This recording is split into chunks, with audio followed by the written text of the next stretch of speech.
Welcome back to Align Authenticity, where we talk about all things mental health. And today's episode is a solo episode. It has really been ages since I have last done a solo episode, but I wanted to provide a different perspective when it comes to today's topic, which is about the emotional landscape of new single motherhood. My disclaimer is nobody sets out getting married to get divorced or so, but unfortunately sometimes these things happen. In today's episode, we're going to talk about what are some of the things that we don't really consider also when we are navigating such an experience. A lot of women, we go through such major life transitions, and I feel that there are not many things out there that may actually be as pivotal, or as significant as going through divorce, and especially when you have children and you're trying to figure things out in the process. The things that people normally talk about will be about the finances, or maybe they will talk about the schedules, perhaps even in terms of childcare and how it is to manage it alone. But I feel that during the point that you are first going into that single motherhood, it can be very unnerving, because it's requiring such a big change in that sense.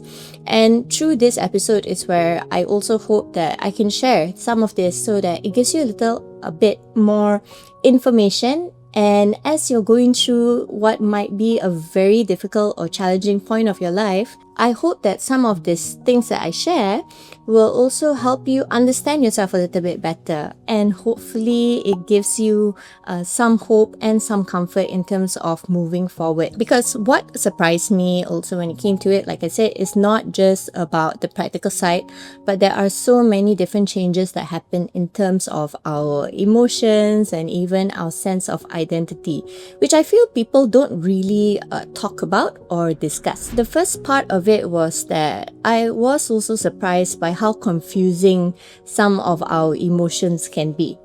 So for example, you might actually be very sad and upset, which is totally understandable. But there's also some form of maybe relief because you got yourself out of a negative situation. Like I said, nobody sets out to get divorced, and when you're navigating such a thing, there are few emotions that can actually pop up at the same time, which can also bring about different effects. So for example, aside from maybe you feeling sad but also relief because you know that you're out of the situation, there could also be those points where you feel very scared, because you just don't know what is going to happen in the future or what that looks like. You've been so used to having your life in a certain way, and then it all just changes. And even if you did see this change coming for whatever reason, it can still feel scary because you don't know what there is to expect, whether that's going to be in the near future or even the long-term future. There's actually a psychological concept called ambiguous loss, which really helped me understand this, because there were points when I was wondering that if I am happy that I'm out of the situation, why do I also feel sad at the same time? So not every loss is a person, because sometimes it's a future you have imagined, or even when you have been playing a certain role. So maybe you've also had a certain idea or certain expectations of how life would unfold. So sometimes there could be points where you get confused and you wonder to yourself, like, is it that I actually miss this person and I want to get back together with this person? But in actuality, it's just more of grieving a future that you may have been hoping for. And that loss is ambiguous in that sense. So missing something doesn't necessarily mean that you want it back. You can imagine it as like a certain routine that you have been used to doing, and then one day you're just not doing that routine anymore. And that's where it can feel very uncertain, and you're going to have quite a bit of this mixed emotions. So in a way, you can be grieving, you can be rebuilding, whatnot, figuring out your new routines, yet at the same time, you're still having to do laundry, you're still going to have to answer emails and manage these different schedules. When going through that transition, I remember feeling very pressured by it because I felt that, I can't let certain things slip. I can't let it be where, suddenly, my daughter misses a class, or whether I suddenly miss out on certain work commitments or so. But at the same point, right, it requires so much of that courage and consistency in terms of showing up, because of course you're not naturally feeling your best, but there are these different things that you still need to commit to. Like, so for example, if you're not committing to your work commitments, then it could mean less money, and perhaps you're in that you're at that point where that's not something that you can actually compromise on. With that pressure, there is also definitely a lot more stress, and then you'll also feel like your brain just can't switch off. So there were points where, and yet because of that emotional processing that you're doing, you might also not feel as if you are capable in terms of going ahead with it or so. There'll be points where you're just like, okay, I just show up. Maybe I'm a little bit more of a zombie while I'm doing this, okay? And but we still keep on going. And that in itself also, you might find that at the end of the day, you get so exhausted and you're also still worrying about how it might be in the future. I think another part that people don't really talk about is how your village of support also tends to change. Sometimes it's not where you are missing a relationship, but you are missing a witness. Because, when you have been in a marriage, right, for quite a number of years, even if this person was completely perfect, there was still someone there that you were sharing a life with. Someone who might know your contacts, who might know your history, who you've experienced things together with or so. They'll probably remember certain things about you. And during the points that you are living life without this person, you might feel like, I used to be able to text this person. I used to be able to talk to this person. And now that's just not there anymore. It can feel like as if we are missing a witness in that point. Second is also the unexpected changes, because as much as I feel that the stigma is reducing when it comes to divorced women or even single moms, there are still parts of it that exist where, people might react differently to you, or perhaps they have so many different questions and asking you, okay, why did you get divorced? And there are certain friendships that I find fade, and also, of course, your relationship with people that you used to know. Because as much as you might feel like, people don't have to pick sides, but not everyone feels the same way. Like, there will be people who have different ideas, different perspectives, or different actions, and that unfortunately is not something that you can control. Well, of course, because before you already know certain relatives or certain friends through your partner, it's like you go from being someone who's very close to certain people, and then it's like it just changes overnight. Like, you become kind of like a stranger overnight, and that in itself, it can feel very jarring, because you've always been used to it being a certain way, and then that just changes in a very short amount of time. At the end of the day, I think we also need to choose where we would like our energy and attention to go to. Because I think that as a single mom, when you're going through it, no matter what the reason of your divorce might be, it can feel like there is a sense of shame, because you will feel like as if you failed, or how did you even end up in this position or so.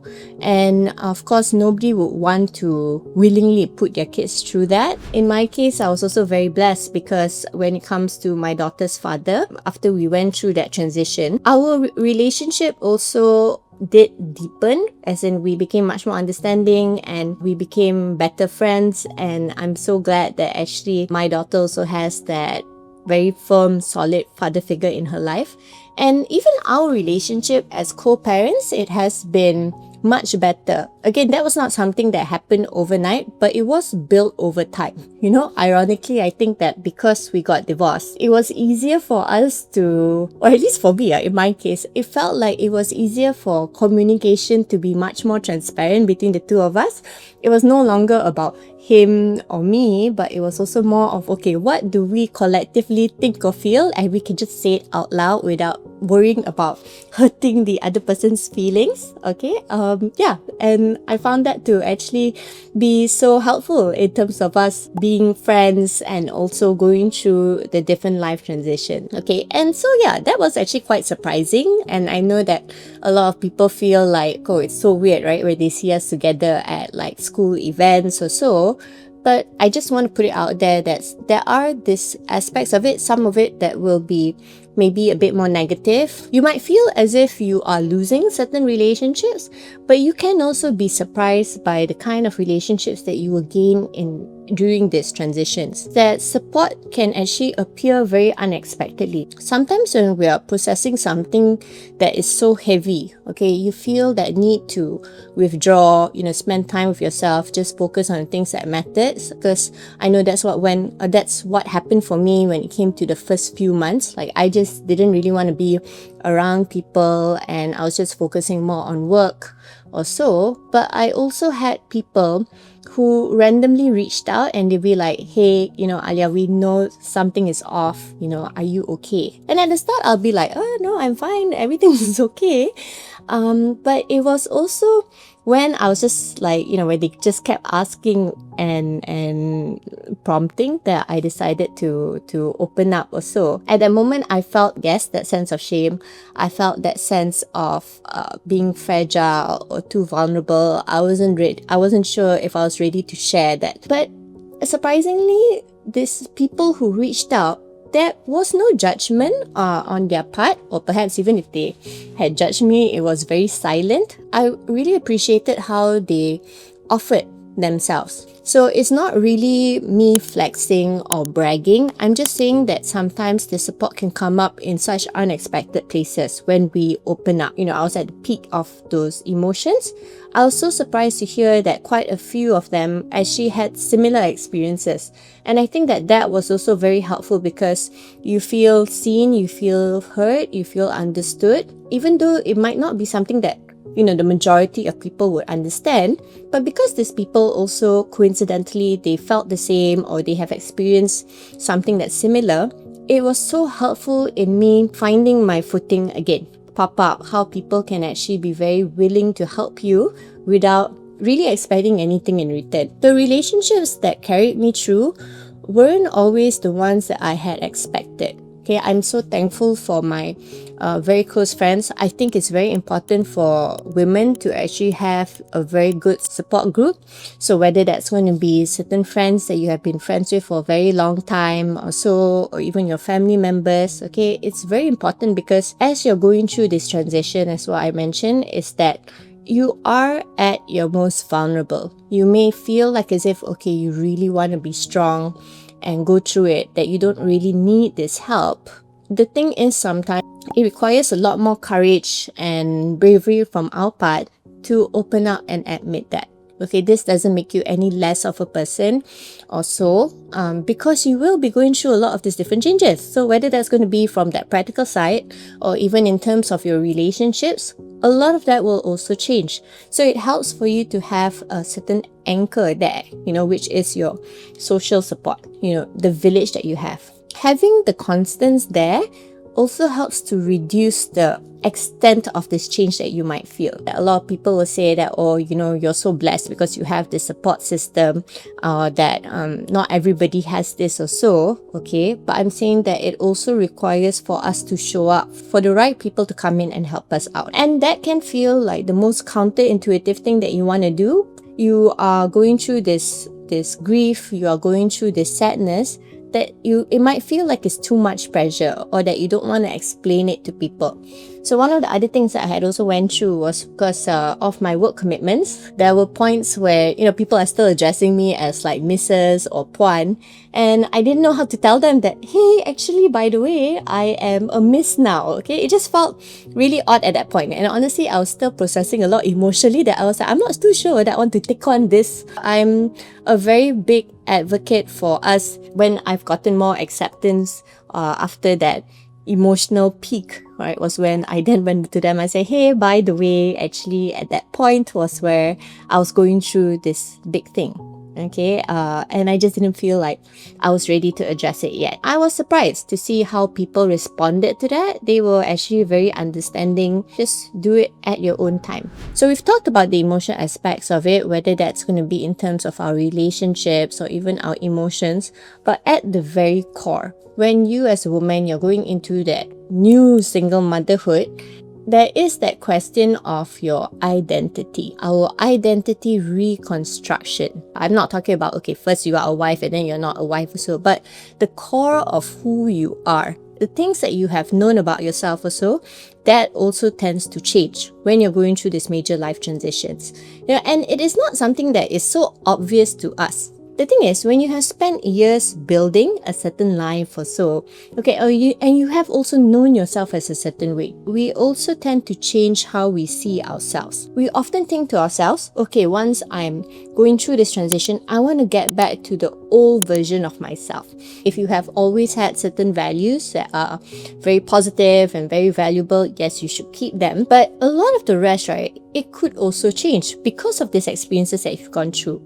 Perhaps you've realized that there are certain things that you want for yourself, or maybe you learn something about yourself at a deeper level. We are changing into something that is slightly different. Okay, there might be certain old parts of us that are still there, that will always be there, but a lot of the rest can also change. Instead of how do I get back to who I used to be, is more of who am I becoming? What does she like? What does she want to do also? And I find that when we ask ourselves these questions, it can actually be much more positive. It can be much more hopeful. Felt that, people may have this kind of judgment about single moms or divorced women or so, the perceived stigma in my mind, that even more so, I had much more free reign in terms of finding out actually what do I want to do, because people might judge me anyway. They might think that, oh, you've already been through this, and there's not that expectation, that high expectation that they may have of me anymore. I felt I had much more freedom to really explore, certain things that maybe I never would have done before. And that was so helpful because I remember I was getting into different hobbies and I met a lot of different people along the way, some who are still my very good friends today. And I also learned so much about myself in that process. I also remember having that real fear, of being alone.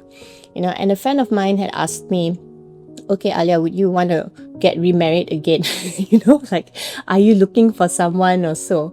After you've been married to someone for a number of years, and then suddenly, one day it's like this person is not there anymore. I think a lot of people out there, the first thing that you might try to do is scramble and try to find a partner, or maybe it's just someone that you just want to get to know or so, because you feel like you want to fill in that void. So our first instinct sometimes could be to replace that and find someone that is similar to replace that.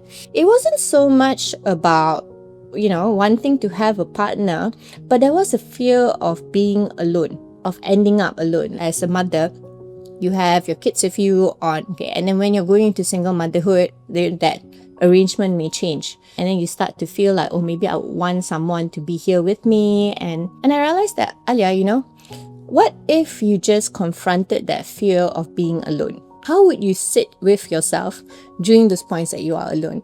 Sometimes we can be so scared of something, but there is so much power in terms of us confronting that fear, and at first it will feel like as if it's like a huge elephant, and then over time it just shrinks, right? It's like, and you realize that, oh, okay, this is not as scary anymore, and you are already in that process of trying different things, enjoying your own space, enjoying the things that you want to do. And I was talking to another single mom, and she shared with me that, during the points that her kids are with her, she's so into it, and then she'll be helping them and guiding them, doing all these great things that a mother should do. But when they're not with her was the time that she would actually lock in and build certain things that she wanted to build. So whether that was that had to do with her business, or perhaps certain hobbies that she liked to do or so, and the roles were much clearer, as in the roles that she needed to play on different days. And that was very helpful for her. So we've covered the different relationships, the different experiences that we may go through in terms of our own identity. And a very important part that I like to put out there is that as you are navigating a major life transition, you don't need to have all of the answers straight away.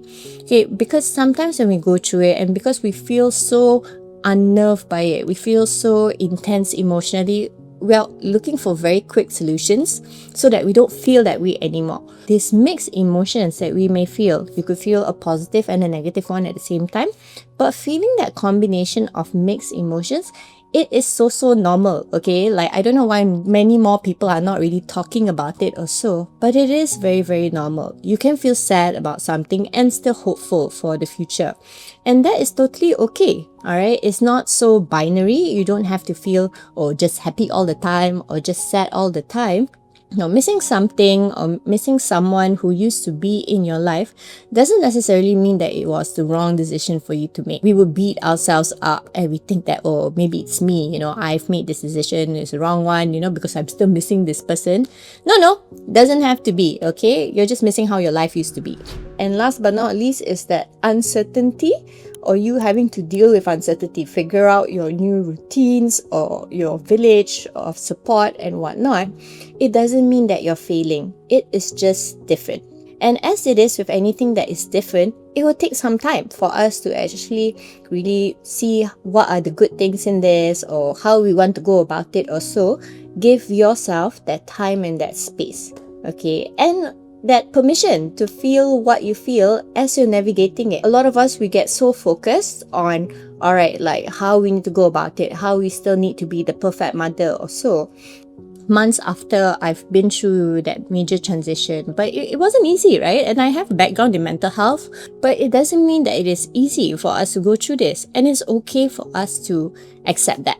Looking back at my experiences, there were times which I felt like I wish I had given myself a bit more of that space and also that grace. It's understandable for us to want things perfectly laid out for our kids and even for ourselves. But instead of always thinking about how we think things should be or really planning so far ahead, it could be very helpful for us to be conscious about what we're feeling, the kind of identity shifts that are happening, and just be open to possibilities. You might tell yourself like, I can't do this or I can't do that. But I think that when we're opening up, what if I did have this conversation with this person? What if I did try something different or so? It has helped make the process a lot more bearable and also enjoyable. If you are a new single mom or you're going through that process where you're still feeling very confused, you're not too sure what to do, I hope that some parts of what I've shared in this episode has been helpful for you. Instead of trying to go back to whoever that we used to be, is who am I becoming in this process? And you might find that when you're asking yourself that question, it makes things so much more hopeful. There's so much more possibilities in it, as difficult as it is. And I'm not minimizing it at all, but I hope that there's some points of it that you still can find some form of joy, some form of that social support, of being seen, felt, and understood. That is my hope for you. And I hope to see you in the next episode.